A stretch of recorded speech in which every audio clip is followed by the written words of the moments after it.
these are really important things to have in the back of your mind when you're playing the mid game right here, because you like we've talked about how your rotations are sometimes a bit inefficient, they're a bit slow. If these are thoughts that you have brewing in the back of your mind, like this is a condition for when I would defend top, this is the person on my team that should defend mid, then your decision making, like this random TP to mid, just doesn't really happen. It puts you in super awkward positions that are only avoided by forethought. Banana slam jam. So you said you were playing against a bunch of divines? Yeah, so you were playing unranked against 3 divines, an immortal, and an ancient. So you were playing mid here. So I lost mid pretty badly, I think. My CS was really shit. I was against Viper. I got killed once, and then I killed the Viper actually solo, which was pretty good. Okay. I was pretty underfarmed, and at like, I forgot what time, but I was like 2 levels behind Viper at one point, and he was like pretty ahead of me. He had an early Orchid already. I don't think I see people usually go null talisman, but I'm not going to worry about that too much. What do people usually go then? They'll go like circlet mantle, circlet fairy fire, plus a branch. Okay. So like it adds up to like 3 or 4 more damage, I think, than your build. I see. Yeah, it just adds up, right? You're at 54 damage, so 58 would be a nice bit of... So they want that null talisman, right? But they go for it a bit later. Do they get 2 nulls or just 1? Because I feel like getting 2 nulls early, I guess if you're farmed, that's good, but I needed a bottle, especially against Viper. So what I've seen on Int Heroes is it's like completely matchup dependent and player preference. I've seen some people just go like 2 straight nulls and spam mangoes and salves, and then I see other people not even finish a single null before they go bottle. So I think for you personally, since you play a lot of Wind Ranger, just kind of feel it out on what matchups you need the bottle earlier and stuff. I definitely learned that lesson the hard way playing some mid back when I was like playing Leshrac and stuff. Some games I would go null and it'd feel really good, and then other games I'd go null and then try to go bottle afterwards and be like 200 gold from a bottle with no mana and no way to secure CS. So yeah, I see. Yeah, no, I felt like going bottle was the play, especially against Viper. I needed the sustain. Yeah, I would say in this lane you're always gonna get a bottle. So you went power shot level 1. Okay, it's risky, but we'll see how it goes. Obviously missed the block, but I'm not gonna say much more than that.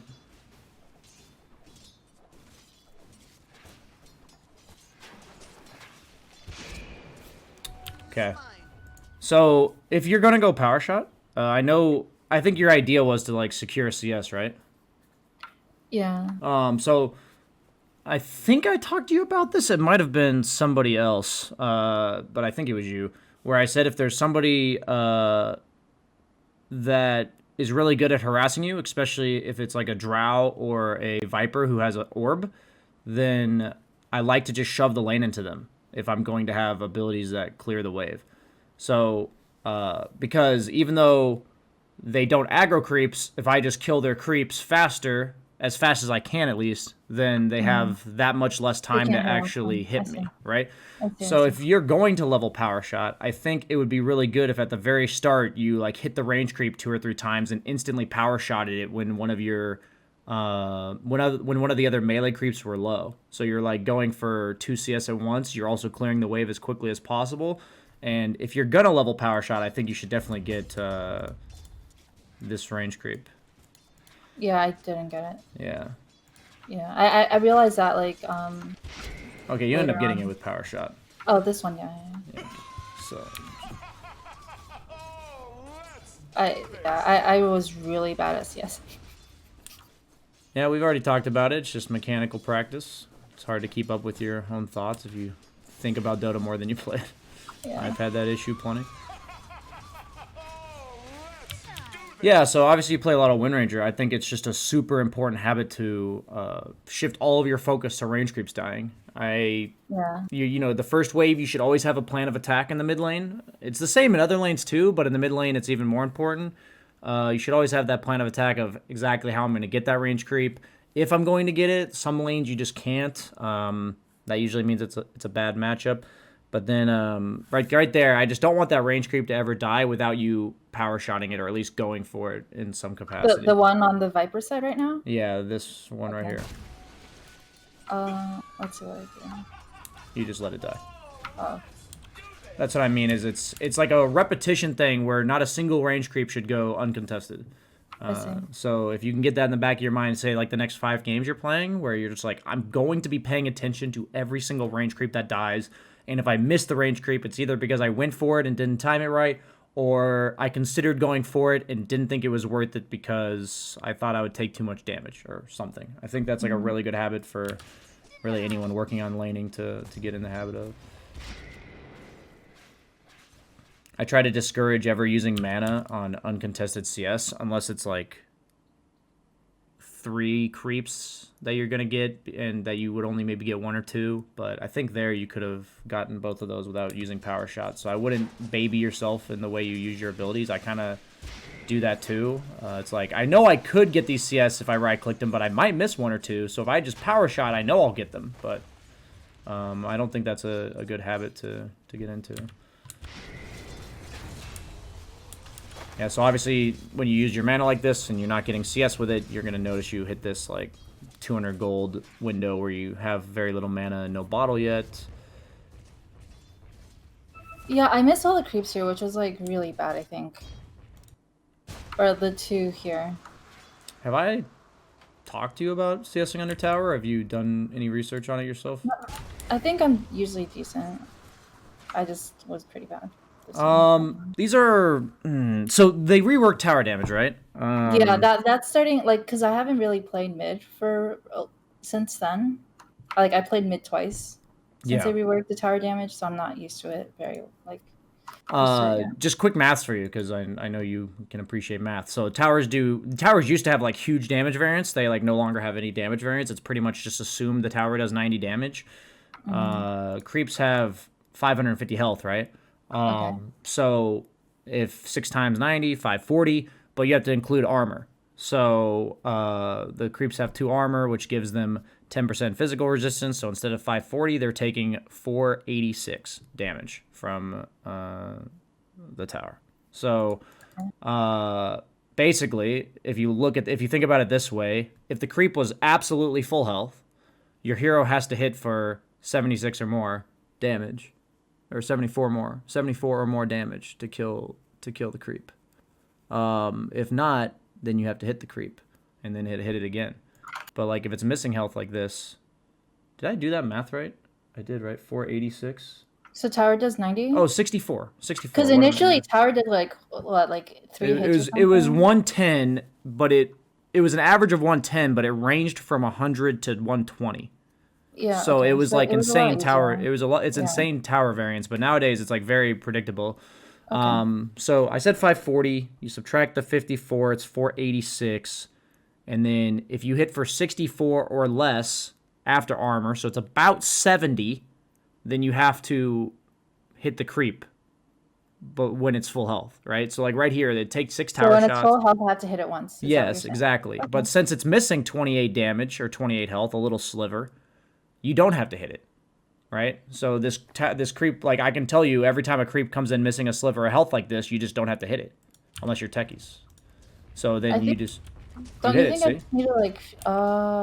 You see what I'm saying? You hit it, and then it dies. So this is stuff that I know you're smart enough to figure it out. I'm just trying to bring it to your attention, the exact math behind it. So if you see a little sliver of health missing, you'll get in the habit of, oh, if I have this much damage, I'll have to hit it.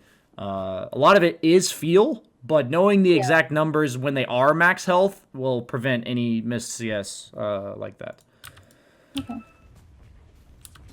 Okay. Let's see.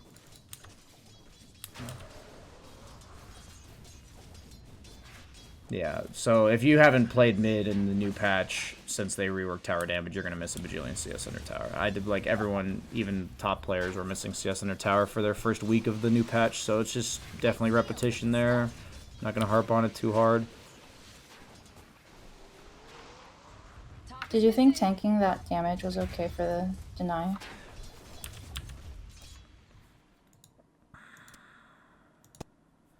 He hit me like twice, I think.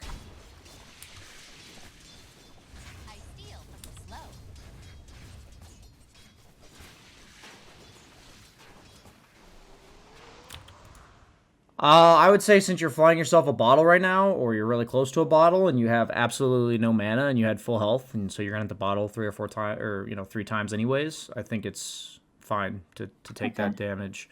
Yeah, that's what Against, I go kind of ahead. figured. Yeah, that's what I figured because I wanted to like be most efficient. Plus, it's almost 4 minutes, so I figured I was gonna get a bottle plus a charge. So Yeah. I'll probably. The emphasis I want to give here is that your win run's super important against Viper.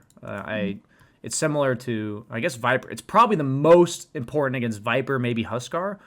I think maxing this is even worth considering, like going like 0-2-4 or like 1-2-4, or like one Okay. two three. I think this point in Shackle Shot is poor I guess awareness of. fairly, Go yeah. ahead. Right now it's pointless because Yeah. I'm not gonna kill him, so You there's also no don't point. have mana because you've Yeah. been using mana with less. Like this is stuff that can really be refined. I couldn't tell you at 0 minutes into the game that you should not level Shackle at level 4. I couldn't tell you Mhm. that. But if you don't have the mana because it could be because of personal mistake, like you missed some CS or something bad happened. If you don't have the mana to use a spell, even if your hero usually levels it, it's probably best to just not level it. Okay. That's how I kind of like try to do your best to adjust on the fly, especially when you play a hero like Wind Ranger a lot. It's a habit you can get into, just monitoring your own mana and all that kind of stuff. Okay, so yeah, you said you had a rough start. You're laning against a guy that is higher MMR than you, so it's also going to be rough in that regard.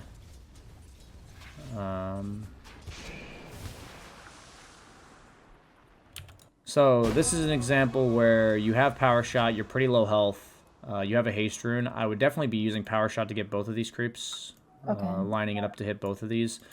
In mid lane, there's like two variable, or like at this point in the game, around 3 to 4 minutes, usually it's decided who's won the lane. Like you either feel like you're stronger than him and you're pressuring, or it feels like the other way around. That's kind Well, of I know how. I lost, so What's up? I'm very aware that I lost this lane Oh here. yeah, so what I'm saying is at this point, your only concern is getting as many CS as possible in any way you can. So what I mean by that Mhm. is use all of your fucking mana to just power shot out this wave. Power shot these two creeps without hitting this one, so that when these two die, you'll maybe have power shot up again by the time this goes down because it's underneath tower. Think of creative ways to use all of your mana and resources to just worry about your own game. I'm trying to tell you, it's Okay. like it's okay to not think about his game at all and purely focus on yours because you're losing. It's like Okay. because if you also think about your own game, then you can consider how he would like ruin your game. Is he a kill hero? Is he going to be a hero that pushes your tower? Is he going to be a hero that utilizes his advantage to run somewhere else? So at that point, your options are to counter gank him or to push the lane whenever he leaves. But like knowing what their hero does with the advantage is pretty important for yourself to think about right now because like Viper's kind of just like a lane dominating kill hero. He doesn't rotate, he doesn't take towers. So for you, since he doesn't rotate and he doesn't take towers really, that leaves you with the option to just play as efficiently as possible for yourself, whether that's going and killing people, whether or not that's rotating between lane and jungle, whether or not that's power shotting one creep of the wave and then jungling, whatever that is, that's important. But if you're against a Nature's Prophet and you lost your lane, you're gonna have to be as full mana and full health as possible to make sure you don't lose your tower at 5 minutes. Like that's an example of what I mean by that. Does that make sense? Yeah, I think basically also buying the bottle equals mana and HP regen to just get CS, not much else. Yeah. I shouldn't really care about what he's doing. I think I can't get the thing here, so I leave.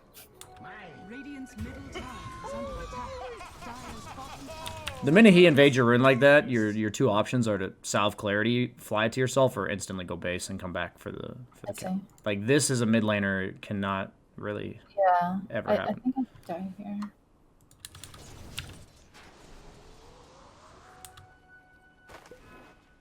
Yeah, that's definitely just not enough.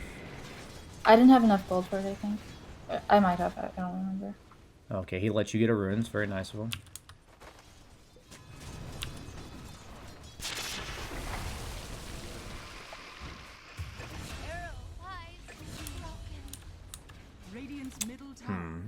Okay. I don't know if stick was good here. I think it was a waste of a purchase. Yeah, Stick's pretty bad against Viper. It only works on his W and his R. So there's heroes in Dota that kind of invade your map, and then there's heroes that control a certain part of the map, and then there's heroes that make it hard to invade them. Like an example of heroes that hard to make it invade them, or they make it hard to invade them are like Medusas. That's like an example of that hero. While a hero that invades your side of the map is like an Ember or a Void Spirit or a DK maybe or a Death Prophet. These heroes are going to invade your part of the map. And then there's some heroes, usually the hyper immobile heroes with no kill threat, Viper being a perfect example, Necro being another, that kind of just control an area. Venomancer, Viper, Necro, anybody else I can think of? Those are the three best examples for sure. What? Techies. Yeah, techies for sure. But yeah, we're talking like normal Dota here. No, I'm kidding. So, with these heroes, my question would be to you: how do you best handle Necrophoses, Vipers, and Venos? The one that just control an area? Yeah. I don't know. Jungle and rotate. What do all of these heroes have in common? Just name as many things as you can think of. They're green. They have dot damage. They have dot damage, true. They're slow. They're slow. They don't have a stun. Okay. Do they take towers fast? Not really. Okay. Like, yeah, they push waves, right? But they don't take towers fast. So these heroes, they control areas. Would you agree that all of their kits trade very well? Yes. Like, they kill you because over the course of the last 4 minutes, they hit you a lot, and then you have no health, and then you die, right? So they kill you through attrition. So how do you best deal with that? By regen. True, but let's be reasonable and say you bought regen. You have a bottle. So how else can we deal with it? By more regen. I don't know. What? I'm pushing you. If you want me to just answer it, I will. I'm not trying to make you look stupid. I'm just trying to push you. No, I'm thinking. So they have a lot of dot damage. I bought regen for it.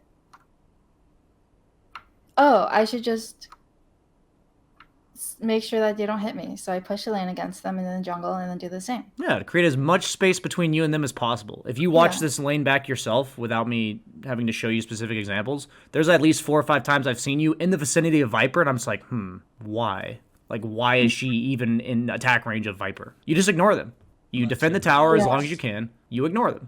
And then eventually, you 4-man gank them and kill them. Like, or, if you get a double damage rune with a javelin, these heroes all share one trait. They trade very well. The only way to boot them out is to kill them. Like, if you have a hero like Terrorblade, you don't necessarily have to kill him to boot him out of an area. You can just hit him a lot, and maybe he'll be down to 200 health and he has to leave then. But with a Viper, that's never going to occur. If you try to hit the guy down to 100 health, you're dead by the time you've done that. You have to kill the guy from full to 0, or he's going to, do what he did to you here. It's like your entire playstyle concept here is the problem. Like, it's something where, obviously, if you don't lane a shit ton of mid, and I don't know how many times you've played against Viper, but these heroes all are treated the same way. Timbersaw kind of fits this bill too, but they're dead lane heroes. I called them that a long time ago, like 2 or 3 years ago. They create a dead lane where the only way you go into it is either you're defending the tower or you gank them as 4. And so, or 3, or you're thinking very critically about exactly what it takes to kill them. Sometimes it could be just you, but that's very rare. So, yeah, it's just if you watch this game back yourself, it's mainly how close you are playing to Viper consistently that I would say is the issue. Okay. That makes sense. Okay.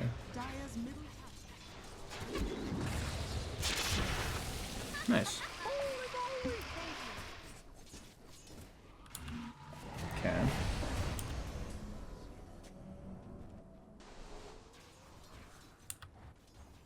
I don't think I could kill.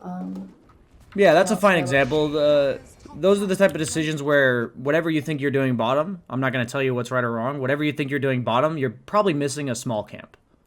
So is it worth missing the small camp for the potential gain that you just had by going bottom? I think that was a reasonable rotation. Like, you know, maybe something opens up. Wind Ranger's not exactly a hero that like flash farms or anything.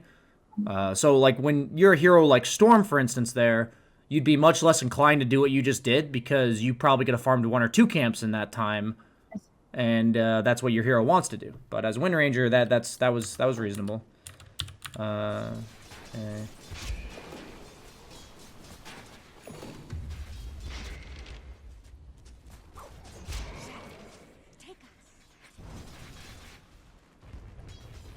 I think I should have bought more clarities or something. I would have been using the arcane rune to do what you were doing there. I wanted to save it. I understand that you wanted to save it. I kind of gathered that. Okay, so for me, I can see why you'd want to save it. But I'm thinking with Wind Ranger, I just want to get this javelin as quickly as.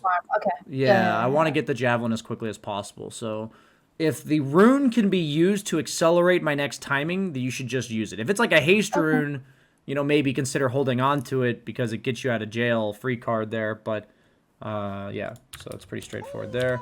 Going bottom. Okay. So yeah, rotations are pretty good.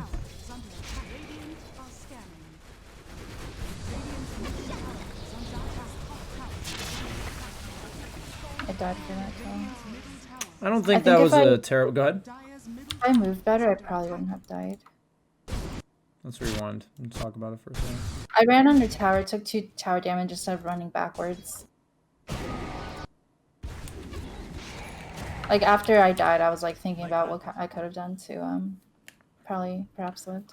So this is actually how I look at the. So I think you're pretty good at analyzing your own play in the team fight, or like in a skirmish or whatever. So I'm gonna talk about like micro map movements with you. So if I come bottom like this and I gank the Oracle, think about the opponent's perspective here. There's a Wind Ranger bottom that's a mid laner. It's like a strong hero and a Spirit Breaker. Do any of them want to come back by themselves? Like, is one hero going to come bottom and defend it by themselves? Oh, no. No, right? So if you stay here, you're effectively removing any of them from coming bottom or making it so if they want to come bottom, they have to bring like... Bot tower because we had a cart too. Yes, so you only you're based. This is what pressure is. By the way, this isn't for you. This is for chat. Chat. This is the definition of pressure. If she stays, they have to bring at least 2 or 3 heroes to defend this tower. If she leaves, they can just bring 1. But by staying here, she's creating a point of pressure for the opponent where they have to make a choice. They have to choose whether or not they're going to come bottom and defend, or sometimes in like even in like 3, 4K, 5K, one guy will TP in like a dumbass and just die. You know, you'll be like, what? And then they'll just die. So my issue actually here was that you TP'd mid. Do you have a hero on your team that defends mid tower? No. Like, I mean, I guess Medusa, but he's top. Medusa's. Or yeah, he's in the jungle. So this is important. Go ahead.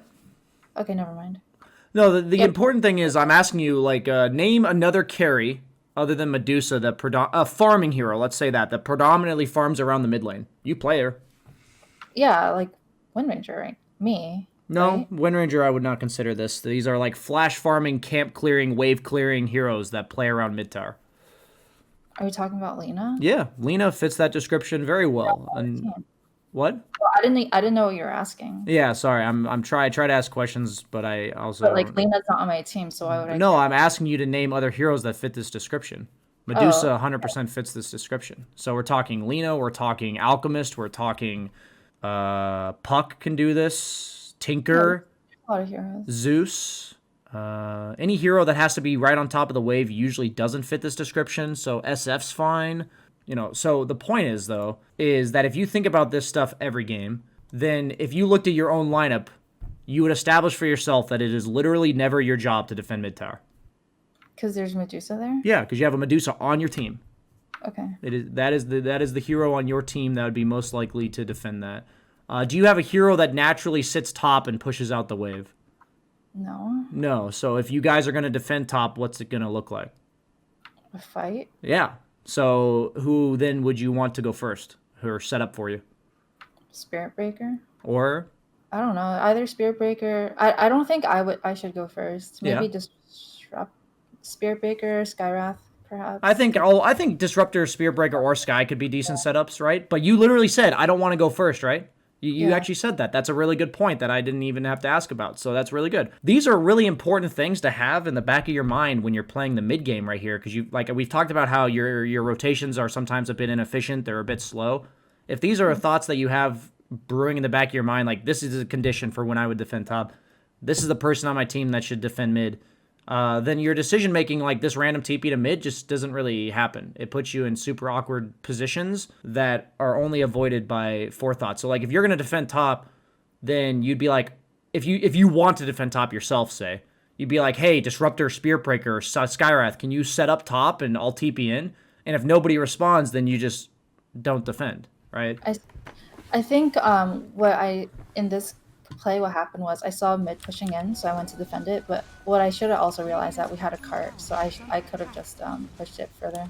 I just want to tell you right now that my 7.3K coaching session I did the other day, like 2 weeks ago, was a Wind Ranger, and he did the exact same TP you just made, and I flamed him for the exact same reason. So this isn't like a easy concept. No, because I feel like whenever I'm in a lane and there's a cart, I just naturally push it. I just like forgot or didn't see it. I think even if you didn't have a cart here, this is still correct to stay bottom.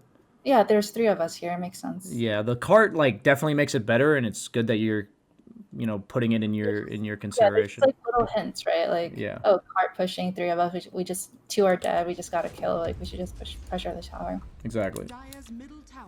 So I think once you make this choice, we can talk all day about exactly how you execute it. We'll watch this. You get the kill. Let's see. I would have been bottling throughout that time and maybe looked for a power shot so you didn't have to commit as hard. Okay. But then at that point, once you committed in, you definitely had to go that deep once you didn't bottle up between. But when once you're that deep, if the guy TPs, you're gonna die. Like I didn't feel like it was a 100% kill either. Yeah. Maybe he could have escaped someone. Yeah, it was pretty close for sure. And you didn't have your javelin yet, I don't think. I didn't. It was on Carter. Oof. So this is a perfect example of the exact same thing I just talked about. Your farming patterns are 100% predictable to be yoinking Medusa right now. This is the kind of stuff that I see in my games too, and I'm like, guys, you guys have played like 12,000 games of Dota. Where do you think Medusa's gonna hit creeps? Okay, so do you think I should have just? Yeah, I noticed this. Like I told you, my 10 to 15 or 25-minute movement, I felt like it was really inefficient because there was a few times where I was mid and Medusa was mid, and I would just have to leave because, like, Medusa's supposed to get the farm and she absolutely farms too. So then I was like, where else should I go? And I didn't feel like I should have went top. And so I guess I should have just went bottom and pressured the tower or something. I think that's completely reasonable. And the cool thing about this is if you can... So every team has a farming hero, right? And a cool thing you can start paying attention to is every farming hero farms different parts of the map, right? Just based on how they protect themselves, how fast or slow they are, how good at ancients they are, how good at taking stacks they are. Because like if they're a good stack taker, they're likely to be in this area. But Medusa, since she's so good at Ancients, is likely to be here. But since she likes taking stacks and she likes Ancients, Medusa's just going to be here, right? Like that's where she's going to be. So the only time that you can really take creeps like this is when you're really close to an item and you just feel so panicked to be anywhere else on the map that you just have to play it really safe. And that's usually when you're really far behind. Like you're down 4K at 12 minutes or something. If the game's pretty even, this should never really happen. And in that case, if you have that in the back of your mind, which is great, first identify what hero on your team is the farming hero and then where you think they're going to farm. And then the next step is your choices are anywhere else on the map, right? So you said, I don't really want to go top. I guess I go bottom. And that's like a great thought process. That's a great way to just be like, okay, I guess we'll try it out. And then from there, you kind of just, that's just experience and play and, testing it out yourself. I can't really teach you past that. So, excuse me. I would just love for you to be at the fight bottom while your Medusa pushes. So you do end up TPing. So the problem with TPing here is, does it feel as good to TP to this as it does to just walk? No. No, right? Because if you do this exact move and suddenly 4 heroes show up bottom, you could just TP mid and push it instantly and maybe run to top. But when you TP here and then 4 heroes are here, you're kind of like, now what? I guess we'll stare at each other as we don't go in or whatever. Okay, so we do end up taking the fight. So it's definitely better late than never that you get bottom. I think it's important that you do arrive at this conclusion, but we obviously want to try to get it as smooth as possible. Okay, so you're going to run towards mid. Radiant structures under attack. Dire's middle tower is under attack. Dire's bottom tower is under attack. Dire's top tower is under attack. The prize is mine. Every coin helps.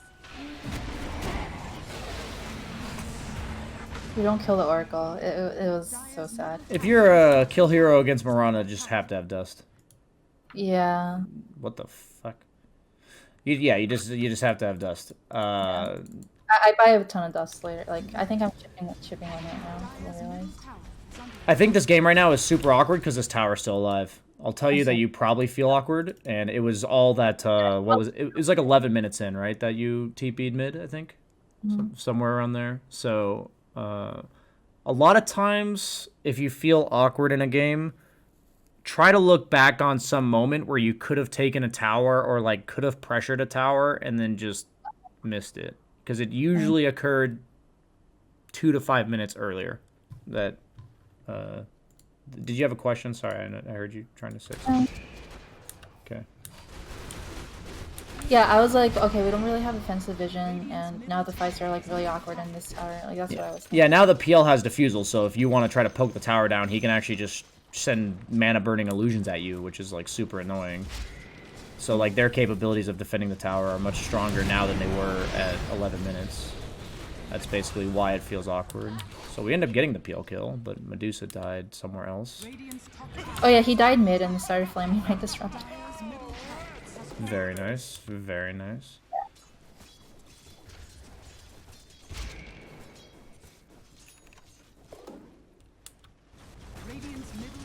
Okay. Reasonable play there. So let's analyze this. You just went to base.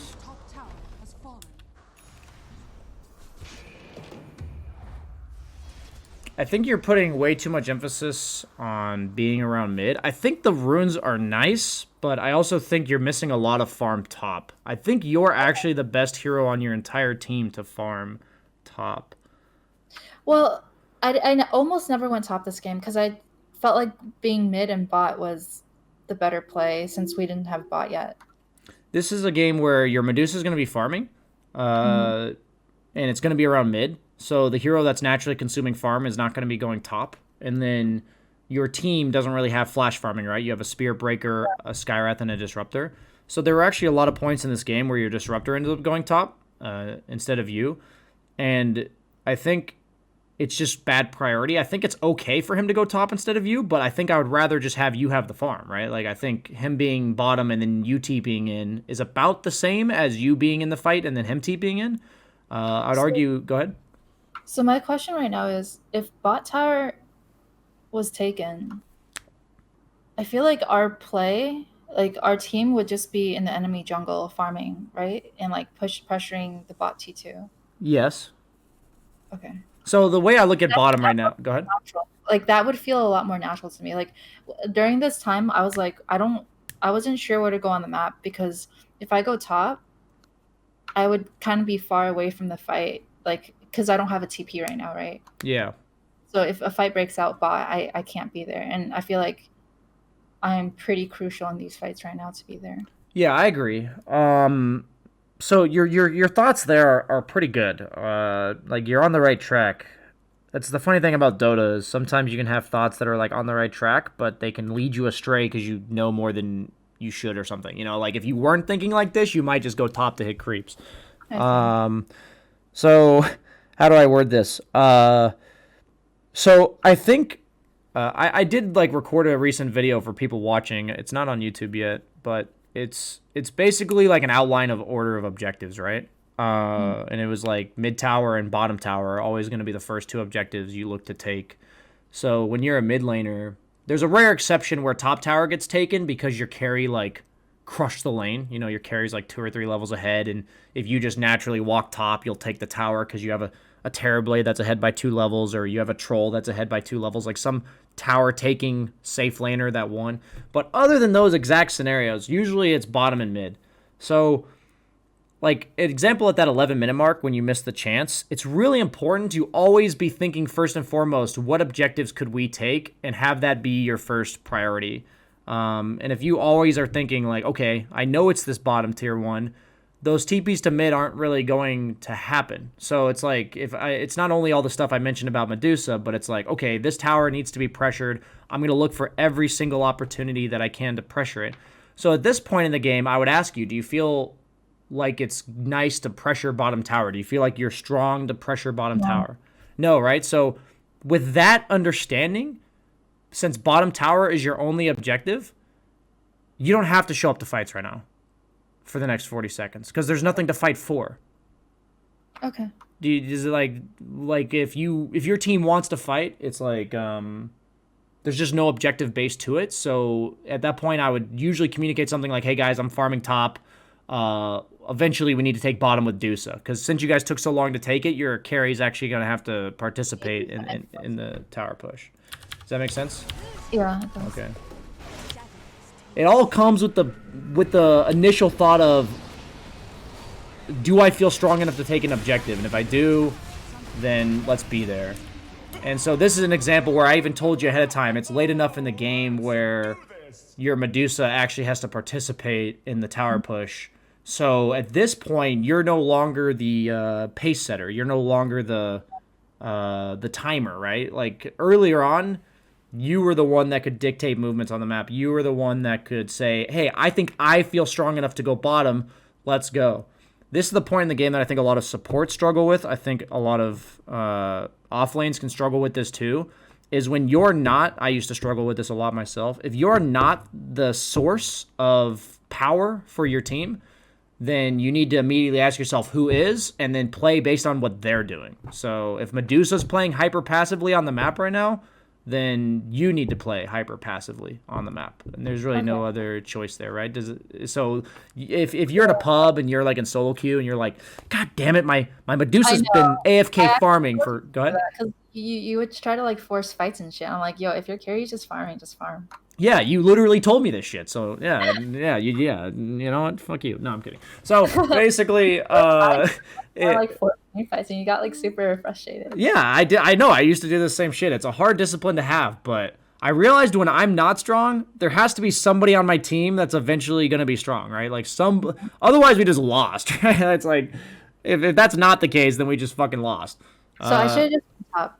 Yeah. In any way, you shouldn't feel the need to go somewhere to do something. Yeah, You can be anywhere. I just feel like being top is well. I can't be in the jungle areas because Deuce is farming that. So Deuce can't really go to the top over there. And if I go over there, it should be safe for me to be like top over there. You know what I mean? What I'm telling you is that you're right in this specific instance that you should be top, but I don't want to tell you that because I don't want you to think in all of scenarios of similar situations that you would be top. Because if you have like a Terrorblade, he might be top, right? So maybe you would be passively pushing out mid. I just want you to think like you don't have to be around objectives. You came to the right conclusion that you should be top here, but it's not always that way. I'm not gonna be like, oh, I always critically think about where I should go. A lot of the time. Except for in this game. No, I'm kidding. Sorry. You see now, like, well, obviously they're invading bots, so I'm gonna be there. Okay. So Viper TP top. This is a great opportunity to be like, hey guys, I forced Viper to TP top and like push out bottom real quick and try to catch somebody. This would be like a perfect time to do that because Viper is the immobile hero that you don't want to fight into, right? So his TP out of everyone on the opponent teams is probably the most important, I think. And I think that's important every game. It's kind of like if Medusa were to TP top, the opponent should either look to fight away from her or, you know, gank her as 4. And if you guys are trying to push an objective after your Medusa TP top, that's like really bad awareness from you guys. And it's also like really bad awareness if the opponent team tries to make any aggressive move down here after their Viper just TP top, right? So people make that mistake, though, a lot, even in my bracket, where their immobile, really strong hero that I have no desire to fight into TP's bottom, and then they're like aggressively pushing top, and I'm like, what the fuck? Just kill them, you know, like why are they doing this? And people make that mistake in all brackets. So it was good that you forced the rotation there, and then you can even go the next step of thinking, how did that rotation benefit me? Was it just to prevent them from grouping up? Was it actually their strongest hero? You know, how significant was that reaction that I forced? Okay, so let's see. Okay. Definitely makes sense that this is where you guys will be fighting, because you're on the back foot in this game now. Okay, nice TP. Get the kill. Very cool. Okay. Viper respawned and TP mid. Say that again. I really like that kill I did. Yeah, that was good. That was all very good. And it's not a shock, right? Like when you're losing, if the fight occurs in your own jungle, that makes a lot of sense, and you're in the right place on the map. I would say for fights, that was maybe the second time you were actually in the right place on the map, and both times it's gone really well for you. One time that it was like kind of the right place was bottom that one time, but you got there in an awkward way. You TP'd instead of walking, so it's just really important to think like, I trust your execution in fights will be pretty good. It's all these little decisions that result in a good fight being more likely or not. Okay, so this is awkward because you're super low mana. And there's no objective here.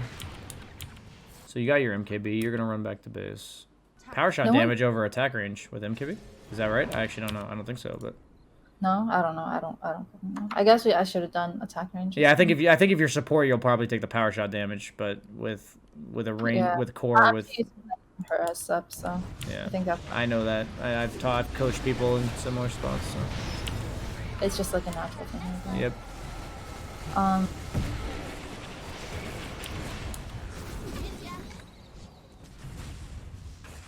The PL like dodges 2 of my shackles.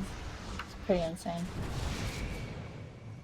And he has a hood now, so my power shot doesn't do much. You guys still got the kill. Yeah. Okay, you've got we didn't really... No one ever talked this game. Say that again? No one really talked this game, which... Probably... Oh, I died here. Does he have a Shadow Blade? I think... Yeah, he did. Yeah, so... The thing about the Viper is, I feel like he built to kill me. Because that... Like Orchid, Shadow Blade doesn't really kill Medusa, right? She just, like, turns on her... She just TPs out, right? Yes. Yeah, like Orchid in this game is mainly for me, and he never really utilizes that. It was really weird to me. This is a game where when I'm like learning Prophet, for instance, I compare me learning Prophet to you playing, because you talk about how you just miss a lot of CS or you're playing efficiently. Whenever I'm playing a newer hero, that's like often the struggle I face, just because I'm busy thinking about mechanics and I can't think about... Oh, I know why I go power shot talent. It's just for farming. 100 damage scares me the range creep after like 1 hit or something like that. I gotcha. I still think the attack range is better, but I can understand the reasoning. But what I was basically gonna say is that the only reason this Viper Shadowblade Orc gets a problem is because you don't have a BKB yet. You just should have more farm. Like that's all this stuff is fine if your timings are just better. So rather than thinking like, oh, this guy built to deal with me, which he did, for myself, there's definitely games where I'm like, yeah, this game would just be better if I had more items. More items, yeah. Definitely have that one happen to me plenty when I'm playing unfamiliar roles or heroes. So let's see here. Or I just haven't played in a while, which is your case. Okay, so not bad. Viper has where I still Yeah, you do a shit ton of damage through BKB. It doesn't really do much. Well, I'm trying to look at Viper's perspective, but not really. Oh, he's dead already.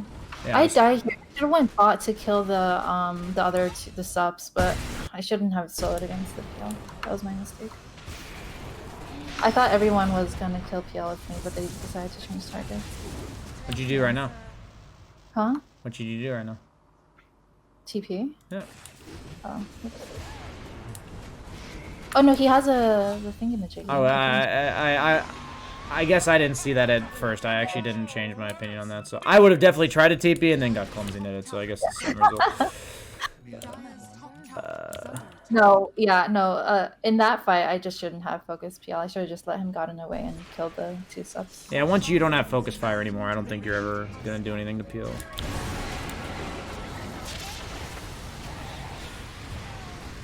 Here I was just in the fight too much. I positioned really badly. Yeah, you're just not being patient. Yeah. That's 100% patience. So your Medusa, what's up? Yeah, the second I died, I was like, whoops, and then This I is a realized, simple example of how often should you be the guy in front. yeah, never. Like that's how I like to think about my own positioning in fights. And the funny thing about Nature's Prophet, why I've been struggling so much, is because I watch Pro Dota and people just TP in like fucking madmen, and I'm like, Jesus, you know, when am I allowed to do this? So on Prophet, you're either like super unkillable or you're like super fragile and you just die instantly. So for me, I'll TP in and be like, I think this is right, and then I'll just die instantly. So I 100% just what's it called? Tunnel visioned on the person in shackled. I should have just stayed in the back and killed Viper. It would have been really easy. yeah, that's the exact shit you flame me for on Enchantress, babe. What? Like, oh yeah. going in on fights and not in like tunnel visioning one target. No. You don't tunnel vision on one target. You like disperse your damage over 3 targets, so you don't even kill any of them.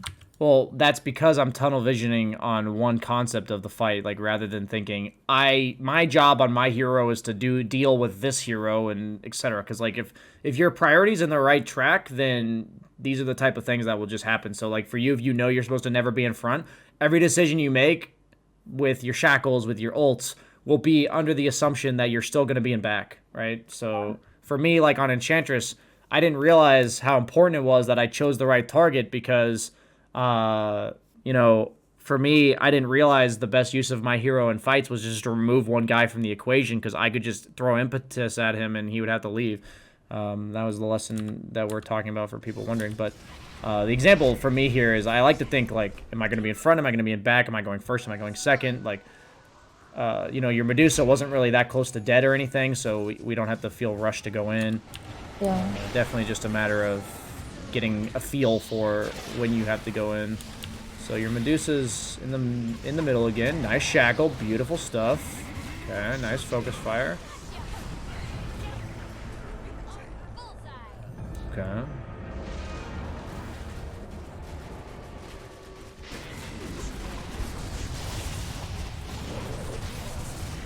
Okay. Radiant's bottom tower is under attack. Radiant's bottom tower has fallen. Okay. Radiant's bottom towers are under